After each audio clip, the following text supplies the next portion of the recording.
Hi everyone, my name is Marie Weiss and I'm the president and founder of Marketing CoPilot. Marketing CoPilot helps Microsoft customers build marketing sales funnels that build better lead generation engines for their business and drive better sales results. So today our subject is building a marketing sales funnel. So how do we do that? So I'm going to take you through a pretty proven process, pretty proven formula for how you would build a really high performing marketing sales funnel for your business. So first of all, let's talk about three facts, three things that are really important to note before we get started on this very important, very secret formula that I'm willing to share with everybody today. So first and foremost, the digital first buyer wants all the information up front. It's really important for you to know that if somebody's online searching for something, they want all the information there before talking to a salesperson. I know personally, that's probably the last thing I like to do in the buyer journey is talk to sales. I want to be able to find out on my own, in my own time, what a company can offer me. So you have to think about that. How good is the content on your website and the way that you walk the buyer through the buyer journey? Secondly, sad fact, 50% of leads today on business-to-business websites are mismanaged. Why is that? Well, simply put, people don't have good processes in place to track leads, manage leads, and respond to leads. Why do we know that? We know that because we worked with a Microsoft partner a couple of years ago who did a secret shopping experiment where they visited over 2,100 business-to-business websites and inquired through the website about their products and services. 50% didn't respond. Another 25% didn't respond a second time. So we know that leads are not being well managed online today, and particularly for small and medium-sized businesses who don't have a good process set up, you could be losing leads on your website and you don't even know it.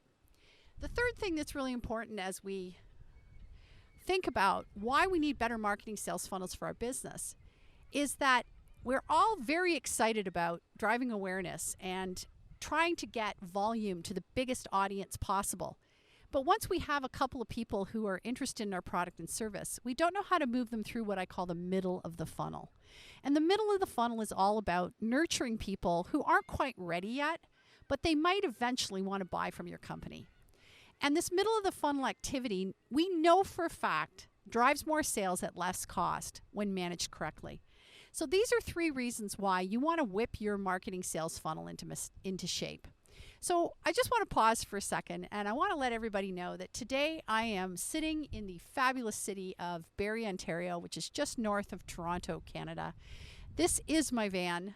We call her Lucille. She's a 1978 Volkswagen camper van. We go all over the place in her, and we've decided to film here today for two reasons.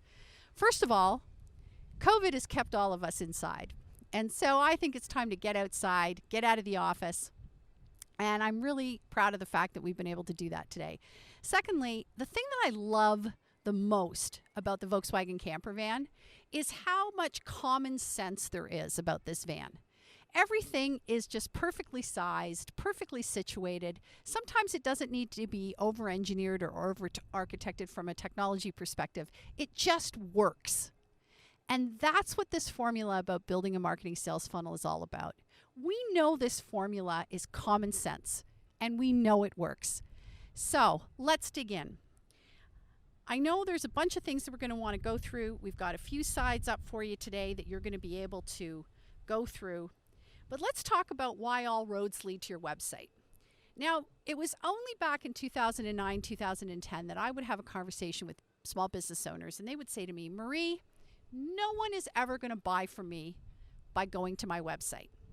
Then in 2012, something interesting happened. Social media really tipped, and suddenly people were realizing that they couldn't get a relationship to move from social media to their website or get it to move to a one-on-one conversation. And they realized that people were going to a website whether they needed them to or not, and they were looking at their content. And then I had business owners telling me, Marie, I just lost a deal because people went to my website and it was so badly architected with such poor content that they didn't think I was a legitimate business and they didn't think I was a reputable business to buy from. So there's three categories of places to be online today. I call it owned, rented, and paid. Owned is the space you own. It's your website, it's your email list, you control it. You are the one who has that as part of the intellectual capital of your business. Rented is places like social media where you're showing up to be there, but you don't control the rules. You don't control the terms and conditions, and you certainly don't have access to who's there with you. And then paid is things where you're paying for advertising and paying for traffic. All of these things need to drive back to your website for the very simple reason that's how you're going to start a relationship with people online. And once you have an email address, that's how you're going to nurture them. Now, prior to COVID, we know that buyer anxiety was quite high. There was you on one side, there was your product or service on the other, and somewhere in the middle, there was people searching for a solution like yours. And there was maybe anxiety about, should I pick this solution versus that solution? But what happened when COVID-19 hit? Well, now suddenly people have way more buyer anxiety before. They have buyer anxiety around world health, family health, business health. They have anxiety around data. They have anxiety around the local economy, business economy, what's happening in the world economy. And there's way more reasons for people to not do something, way more reasons for people to not choose a solution. So you're fighting higher buyer anxiety before than you've ever had. Buyers don't trust you because they don't trust themselves to make a decision today. What do buyers need? Well, buyers need quality and quantity time with you. So what does this mean? It means that sending one email is not going to get a lead or generate a sale. It means that using pay-per-click advertising and just randomly sending traffic to the front door of your website is probably not going to generate a lead either. And you're never going to close a sale with one webinar. People want quality and quantity time with you as a business before they decide whether or not they want to buy. How do we engage the digital-first buyer today? Well, it's very simple. We need to build trust. And trust can only be built with familiarity, value, longevity, and consistency. Now, when I wrote my book a few years back, You Can't Be Everywhere, one of the chapters in the book was called Don't Propose on the First Date. And I think that that's more true now than ever. You wouldn't show up for coffee and ask somebody to marry you after the first date. So why do you think after spamming them a few times with an email saying, will you book a call with me so I can talk to you about myself and my product? That's not a winning formula. Not for dating and not for trying to sell to buyers today. So familiarity, value, longevity, and trust can be built with quality content and through taking somebody through a process of things that matter to them and apply to them. So what does it take to lose trust today online? Well, very simply, moving too fast to selling before a relationship is established.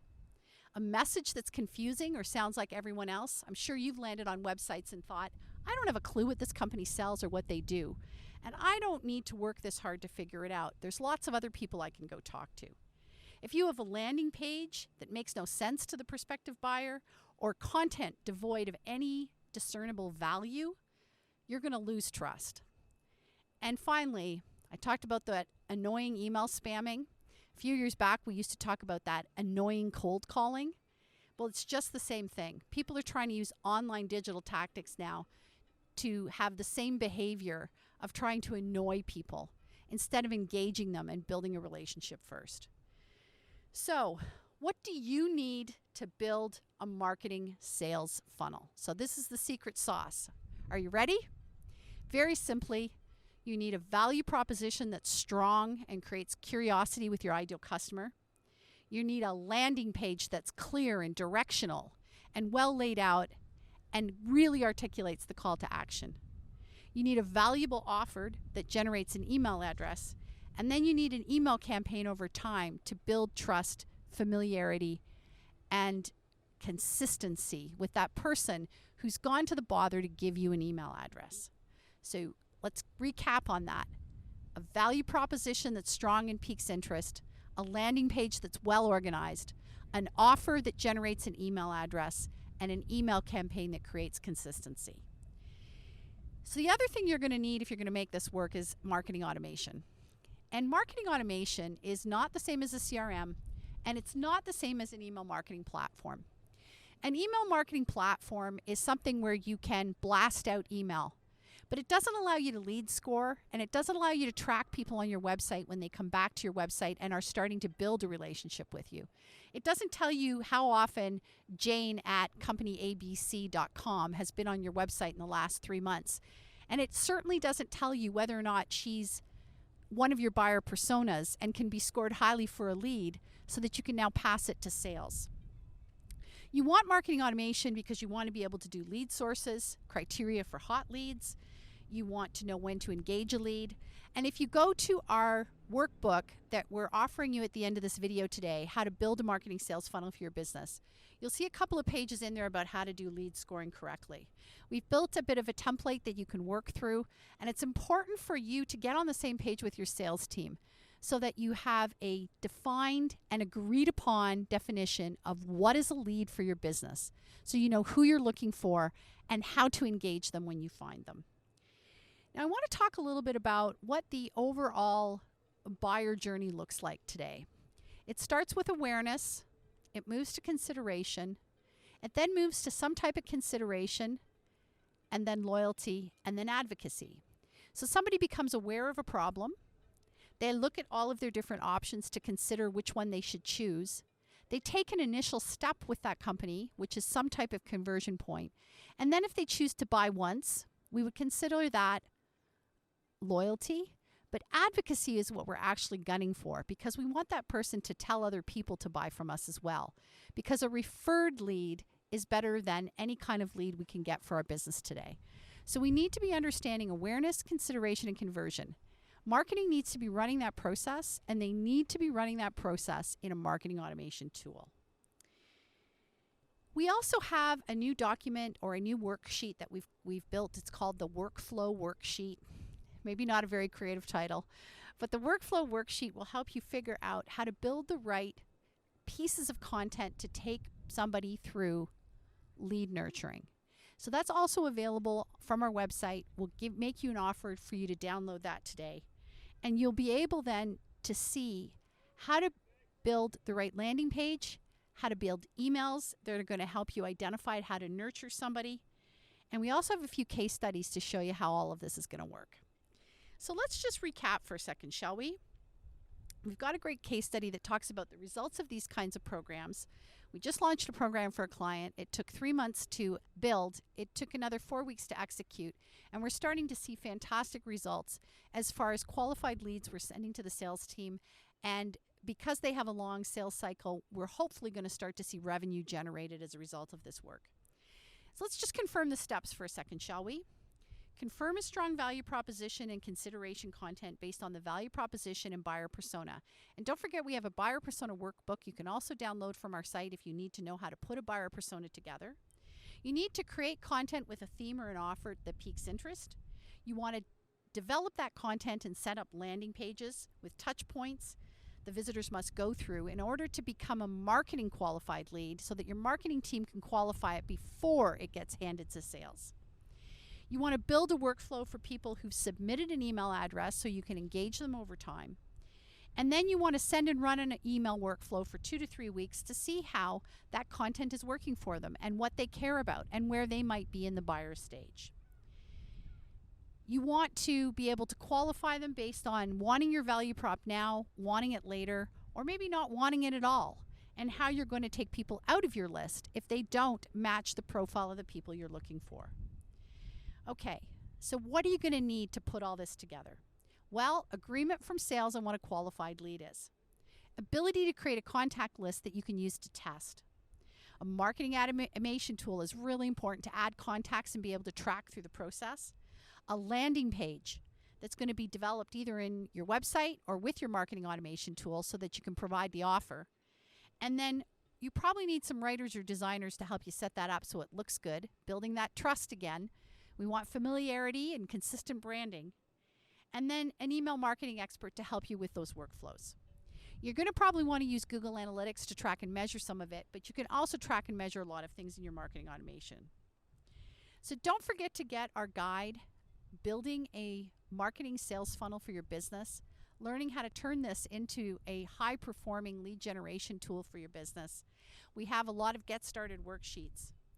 And I want to tell you that if you want to talk to us about marketing automation specifically for marketing for Microsoft Dynamics, whether you're running the Microsoft Dynamics CRM today or whether you have another CRM and you're looking to put a marketing automation tool in front of it, We do a lot of consulting on this topic for Microsoft partners and in the Microsoft channel, and we'd be happy to book a consultation with you just to discuss some options. So I hope you've enjoyed this webinar today. We have a full series of training workshops and seminars that you can take part of. If you just want to start with some worksheets, we'll send you links to those too. And I want to thank everybody who is out there in Marketing CoPilot land who have worked through this process with us as a company and are starting to see fantastic sales and marketing results for their business. Thanks for joining us today. Again, I'm Marie Weiss, and as always, happy marketing.